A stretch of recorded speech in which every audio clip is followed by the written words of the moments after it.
Thank you and good morning. I love going after Guy because one, he talks about all the numbers, so I don't need to. And two, because this whole blurring idea that ended up is exactly what I'm talking about, which is where the consumers already are. So you've seen the industry perspective. I'm going to talk about it from a consumer perspective. But to get there, I have a couple of slides first. So you all know who Viacom are. Justin's just introduced us, so I'm not going to go through that. And then you also all know that apparently television is dead. And we have no existence anymore, and we're not here. Now, this is also not the first time that we've heard this. You may, or some of you, looking around, many of you may remember when the VCR was introduced. And this is what a VCR used to look like, by the way. And this was apparently going to kill the movie industry. The number next to that, or the line next to that, is box office revenue since the introduction of the VCR, which has gone up. So clearly the VCR did not destroy the movie industry, just like TV did not kill radio. Just like anything, no new media has ever killed anything from before. So with all of that in mind, what does that mean for us? Despite all of that, many of you have said something like this before. I don't watch TV anymore, and my kids certainly don't anymore. Well, the short answer to that is you are not normal. And that is, and I'm including myself in that as well. That is what research from around the world, including from Think TV here in Australia, but also in Canada, in the US, in the UK, and in France as well, all of whom did various versions of the Ad Nation study that you can get on the Think TV Australia website. And they all looked at that. Okay, so how are we as marketing land, as media land, how are we different from real people out there in the real world? And that's essentially the finding, is that we are not normal. We do primarily live in urban areas. We are much younger than the rest of the world. We are much more affluent than the rest of the world. And by the way, we're also career-driven workaholics. We're gadget-obsessed, and we're stressed, and we are constantly connected and checking our phones. That is not how the rest of the world look at it. I'm going to flick through some of these Think TV slides really quickly because you can look them up later on. But basically what it's saying is that we are into technology and we have it all, while the rest of the world does not necessarily do that. We vastly overestimate digital media, and we, by the way, also interpret the rest of the world to do similar things to us, which they are not. So we have fundamentally wrong or misguided understanding of how the rest of the world engages with a lot of other media. And as a part of that, we then also vastly underestimate television, both consumption of television, trust in television, understanding of television, all that type of stuff. So, very quickly, we are not normal, we are not the consumer, and we are a strange sample of 1 or, I don't know, 200. But we are just not the rest of the country. So, given all of that, how does the rest of the world and the rest of the country look at that? And that is my job. For me, the purpose of existence in Viacom is to bring the outside perspective into the building, to really understand what the consumer is and to bring them to life. So we did that. We tried to understand what does television mean for the audience, and then also what is, if there is, the enduring power of television. And I'll have a video that brings that bit to life very neatly. We looked at a whole bunch of countries, including Australia, through Qual and through Quant, and if you're interested in methodology, come and talk to me afterwards. And what we're finding is that people around the world and in Australia are aware that there is more television than there's ever been before. They are excited by television. They don't necessarily know where to find it all, but they are very much excited about the volume of television. They know that there's more good telly out there than there's ever been before. And by the way, also, the way that people talk about TV is exactly what Guy was talking about before. Anything that is between 90 minutes and a 5-minute UGC video to consumers is television. It doesn't matter who makes it as long as it's professionally produced. It doesn't matter if it has ads or not. It doesn't matter what screen you watch it on, and it doesn't matter what pipe it comes through. All of that stuff is television to the consumer. So really what that means is that us as an industry, constantly salami slicing all of the stuff as we're talking about it, we really need to catch up with the audience who just reference all of that as TV, and we need to figure out how do we make that experience as a whole better. As part of that, people are also thinking or saying that they're watching more than ever before. Partly that's because we've made more time available as media time when you're sitting on a bus. Part of that is because we've already seen that. Viewing is going up, and there is much more energy and consumption of that type of stuff. Now, an OzTime is never going to cover that, partly because, yes, we're still catching up to measuring all of the things that we're attempting to measure.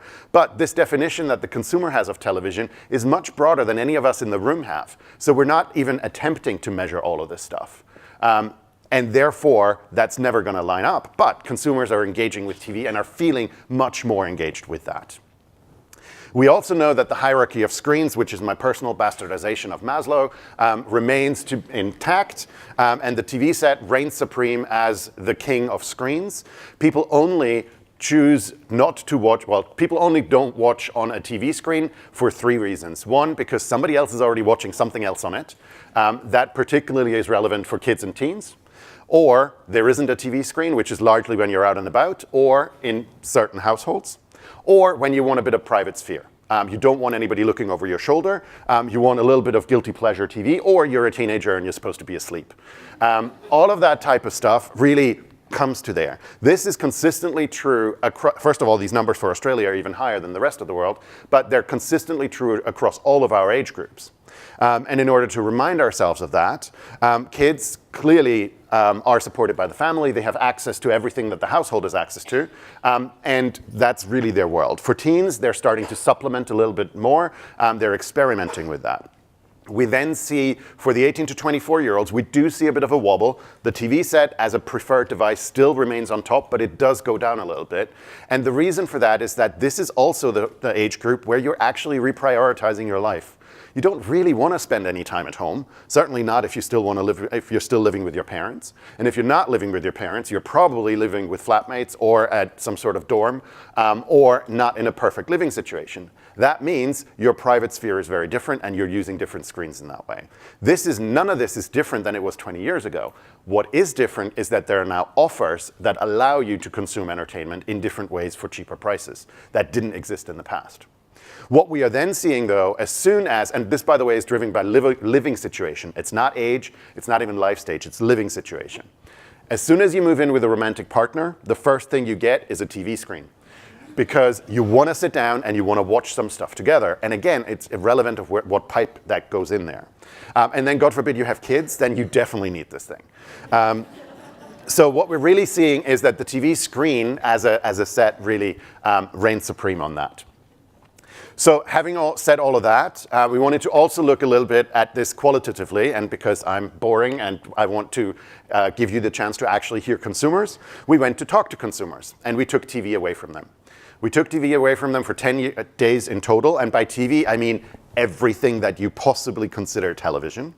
And then we made them record everything, and then we made them talk to us. We did go to the real country, so we tried to stay outside big cities because we really wanted to see, right, what is that like? And with that, I'm going to play a quick video that brings all of that together, and then I'll walk through a few more findings from it.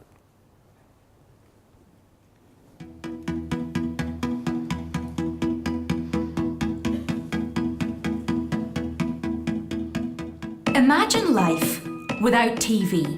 Could you cope? The benefits of TV have long been recognised to extend beyond a simple form of entertainment, to also provide both cultural and social connections. But in today's always-on world of constant connectivity, multiple screens, platforms, and viewing options, does TV still have the same impact? We wanted to find out by challenging households from all over the world to live without TV for a week. We went to 10 cities across 4 continents to ask people about the role of TV in their lives today. And we made them pull the plug. Ta-da! I plugged it. So no on-demand video, no TV everywhere apps, no DVR access, and of course, no live programming. They captured every moment they missed TV, telling us how they felt and why. When it came to living without television, respondents started out fairly confident. I don't think I'll particularly miss out. I think I'm going to cope, I'm not going to break down or anything. But the reality was a very different story. The way I'm feeling is I don't like it. Il manque mes émissions, il manque... Oh, c'est vraiment dur. It was a little difficult for me to do because usually when I come home from school I like to watch TV to get a little entertained. Really bored a lot of the time. Was it easy without it? No. A ver, mira, yo en principio la pasé fatal. The third day I was like, I can't watch my show. It feels post-apocalyptic. Yeah, right. And at some points, the challenge was too much. I cheated once, I'm not gonna lie. Bueno, tuve un mal día, un día muy intenso a nivel personal, en el que casi hago trampa. At nighttime when I wanted to watch my favorite show, I cheated. Asking people to live without TV made one thing clear. Television has not lost its value in a multi-platform world. In fact, the opposite is true. There are emotional, social, and lifestyle benefits that TV is uniquely placed to deliver. TV is the great connector. Lose TV, and you lose the water cooler moments when you chat with family, friends, and co-workers about what was on last night. You lose the excitement of watching the season finale as it happens. Without TV, the FOMO is real.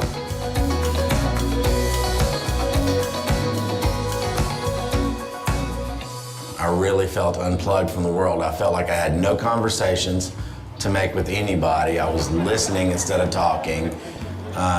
Discommunicative. It's quite nice when you're watching something that you're part of a big group that watches something. So there's sort of like a communal feel that on Twitter you can sort of follow along a program with a lot of other people. Kind of felt like I was missing out on a lot of things. TV brings us together. It encourages shared viewing by being easy. Just tune into great programming without the stress of endless debates over what to watch.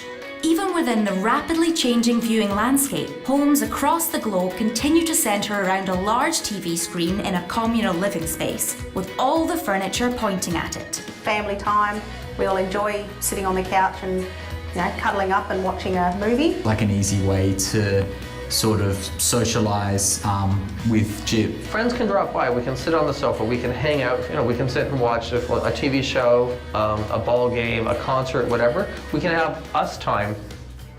Television is the great relaxer, an escape from the daily stresses of life. Living without TV, our households miss more than just the content.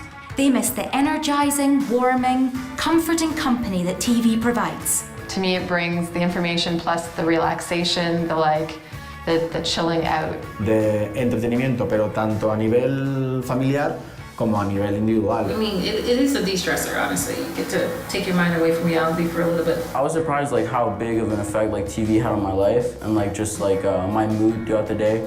I wasn't really as happy and as upbeat as I usually am when I'm watching TV. Cable television is an immediate gratification.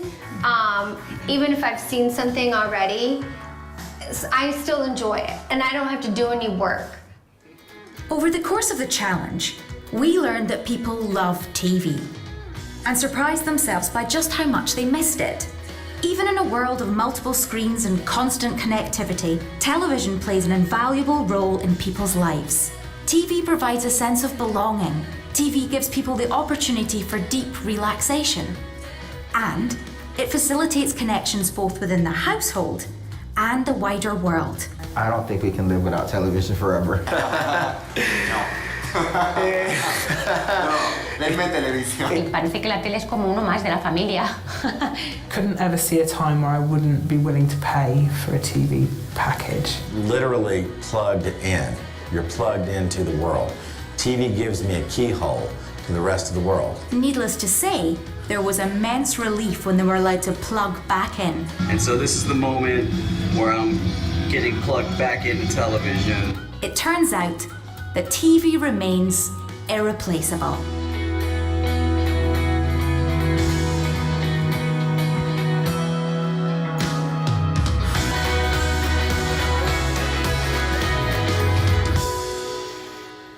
Right, isn't that better than me talking? Okay, very quickly, so it's the cultural connection. We are inherently social, and television, through scale and synchronicity, manages to deliver on that. And synchronicity doesn't have to be actually whatever the word is. That can also be a couple of hours later. That can be the catch-up service, right? The name catch-up service in the first instance is all about catching up to something. So absolutely, we're still in that cultural mindset where having something to talk to somebody about on Monday at work is a very, very important thing. Secondly, bonding time in the household. It's just easy to do that. And as one of our respondents was saying, sitting there on any on-demand service, spending 15 minutes on deciding what to watch on your own is difficult enough. When there's more of you is even harder. So again, that drives that. And then finally, the relaxation. Television is just a lot more versatile than a lot of other media because you can lean forward as well as lean back.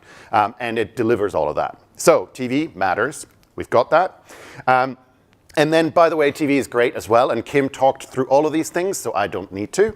But television is brand safe, and it's there, and it is absolutely whitelisted. If you think about it from a perspective of anything that goes on any TV screen anywhere in the world, at least 20 people, human people, have seen that thing. You cannot say that about a lot of other things.